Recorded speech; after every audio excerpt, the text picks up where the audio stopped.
After that, the calls started pouring in from people who were desperate for someone to investigate. That was the fuel that started the film. Before we started filming, we had the opportunity to sit down with one of our favorite authors and documentarians, G. Edward Griffin, to find out what he knew about the subject. I'd like to talk for a minute about an issue that's getting more and more attention. That's the issue which scientifically is called stratospheric aerosol geoengineering, also called the chemtrail issue. I'm very aware of the chemtrail versus contrail controversy. As far as I'm concerned, it's an open and shut case. I have been watching the development of jet travel from its very beginning. I used to live near the Los Angeles airport. Remember when the first jets came in and landed? Man, they made a big noise. We never heard a noise like that before. And we used to go down and sit at the end of the runway and watch these jets come in and take off because it was a novel experience. I've been watching jets all my life, and I know about jet contrails. I've watched them. They're vaporized moisture, ice crystals, and they get out there in the atmosphere, and then they effervesce and evaporate and then disappear, and you can see them. Plane moves along and the little white trail follows right behind it, and usually about 10 or 20 lengths of the plane or thereabouts, and then it's gone. And you can still see them that way, by the way, once in a while. So there goes a contrail. These other things we're talking about are not at all the same phenomena at all. These planes go by and they billow out this white smoke, and it covers the sky from horizon to horizon. It doesn't dissipate at all. And they crisscross each other. And you see this thing cover the sky and turn it milky, and then people start having trouble breathing, and then you hear stories about the aluminum and barium deposits that they're picking up and the residue. And you put it all together, and I don't see how anybody who's got their eyes open and their mind open can come to any other conclusion but that somebody is spending a lot of money and effort to spray the planet. The question is, why? I have my own theories, but I hope that there will be some good investigative reporters go out there and get us the answer. I know that whenever it's finally discovered, and it will be, the people who are doing it will undoubtedly say, oh, well, we did it for you folks. It's for the greater good of the greater number. It's for the society. It's probably to prevent global warming, or maybe it's to inoculate people against some kind of a dreaded biological attack. We can't go around shooting everybody in the arm, but we can spray them and save their lives. You see how good we are? We're doing it for the benefit of society. I know they're going to, whatever it is, they're going to say it was for your good or mine. Think if we had the ability to steer hurricanes, and the hurricane was going to slam into New Orleans.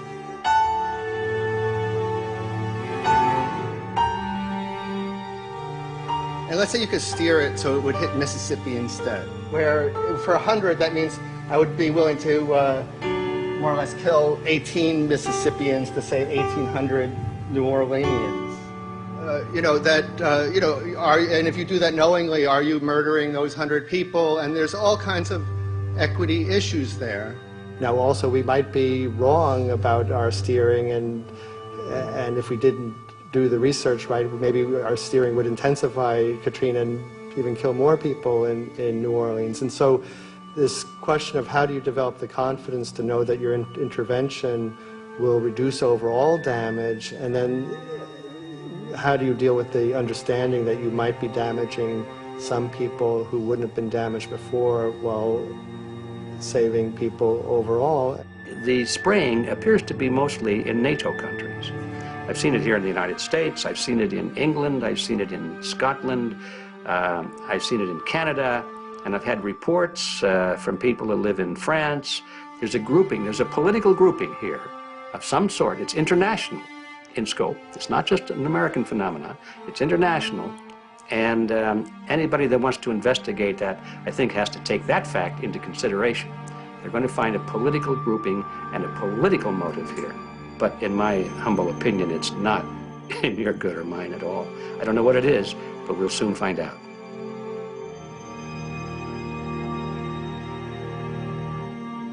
I'm sure that if you follow the old advice, which is follow the money, you'll come to the answer sooner or later.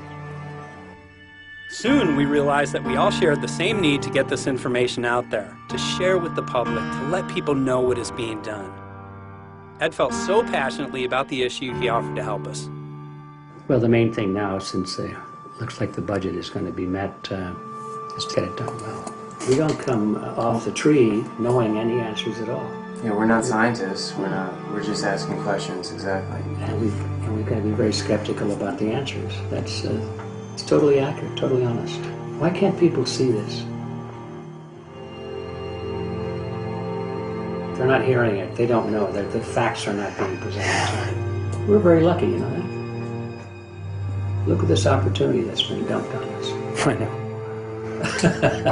Opportunity. This is going to be a battle, I know that. A challenge and a battle, but I mean, why are we here if it's not for that?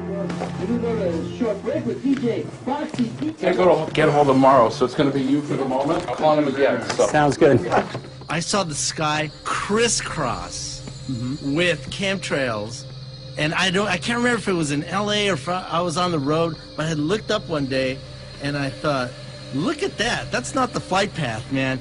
That was a grid, a regular grid over the city, and I couldn't believe my eyes. Milky white clouds. And, you know, it all seems very obvious, and now the evidence of what we have on the ground with the aluminum, the barium, strontium, and with what we see in the patents and what the geoengineers say are going to happen, I mean, for the everyday Joe, this is a slam dunk. This is a very delicate moment for the powers that be, because they're taking a covered-up operation like the tropospheric aerosol program, or Chemtrails, Project Icarus, whatever. It's had many names over the years.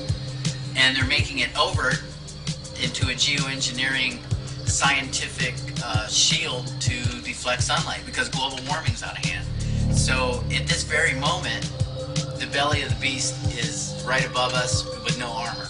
Whether people believe in chemtrails or not, the geoengineering should be scary enough.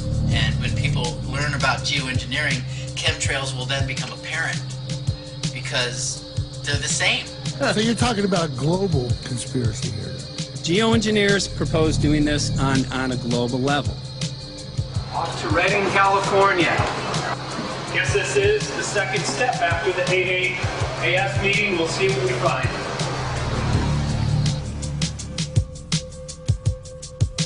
Right here in Northern California at Dane Wigington's house. He owns over 2,000 acres overlooking Lake Shasta. He told me about some of the challenges that they're having up here. Let's go and talk to Dane. We'll see, you know, what's going on his property. We'll see what he's going through, and also what action he's taking based on the test results that he has.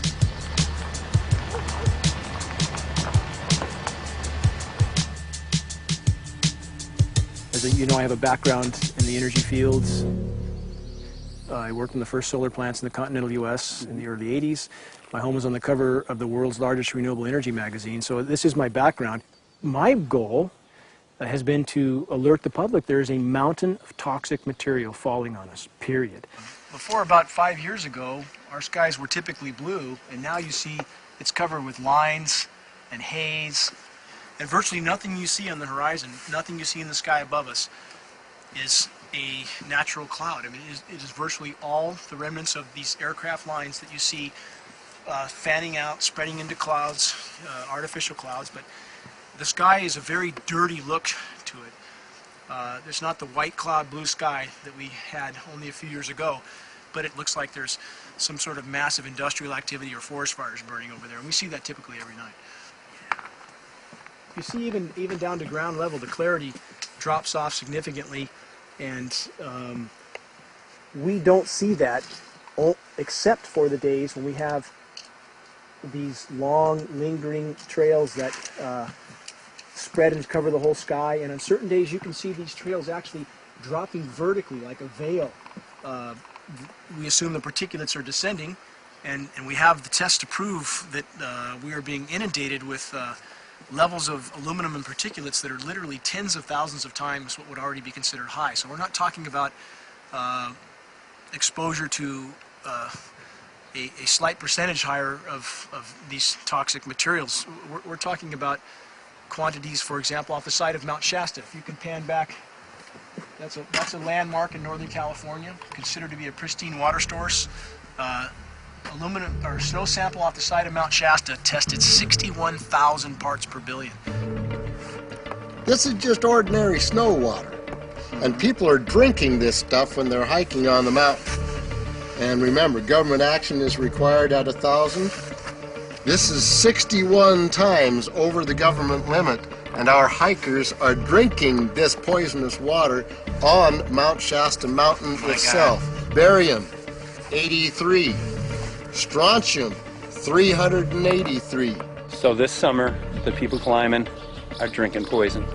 Basically. I certainly wouldn't want to drink 61,000 micrograms per liter of aluminum. And again, we've already seen in 5 years soil pHs in this area that have escalated 10 to 12 times, and we can prove that conclusively. Well, this is not speculation. We can prove conclusively that these metals have been in the rain. We have duplicate samples. Bachelor of Science in Forestry, International School of Forestry at Missoula. Master's in Zoology, specialized in aquatics. 35 years with the U.S. Forest Service as a wildlife biologist. And before that, several years with the USDA Soil Conservation Service as a soil conservationist. Also have run the botany programs, range and grazing programs.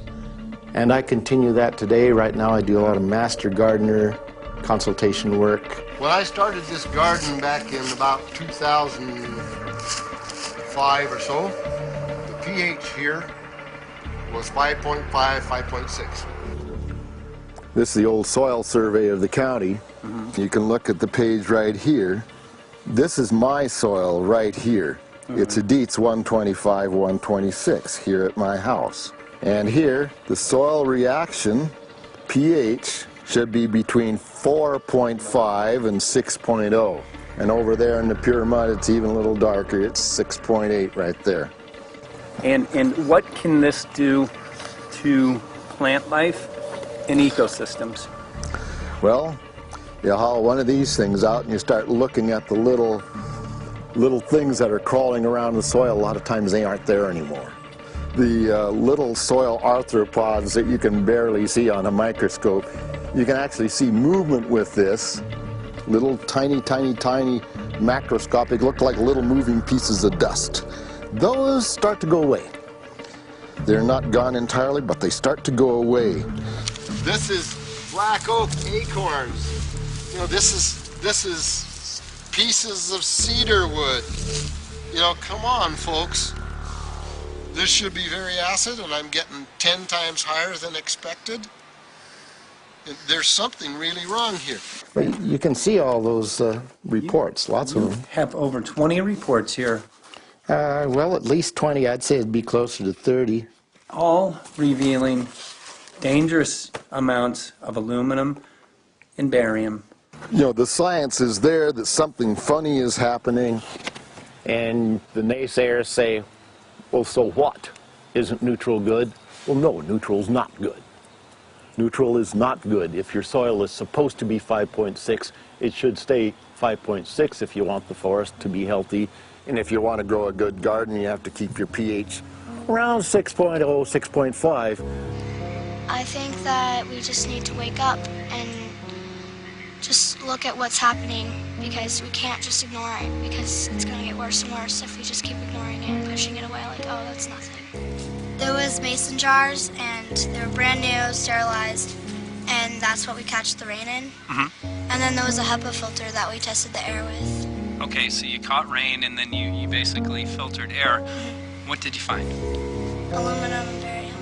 Here's another test that's revealing 375,000 parts per million aluminum, barium at 3,090, and strontium at 345. Yeah, that's from a lined pond. With EPDM fish-safe pond liner. There is no chemicals, manufacturing materials at all in that pond liner that's available to the aquatic life. It's designed for that purpose. The well that feeds this pond has been tested and retested. ND, no detectable aluminum, 0. The only other place this pond can receive water is rainfall. We are located on a filtered, forested hilltop, miles and miles and miles away from any industry, highway, and so forth. after several heavy spray days, there was a film that we received form on the surface of the water, and we tested that crust, and it was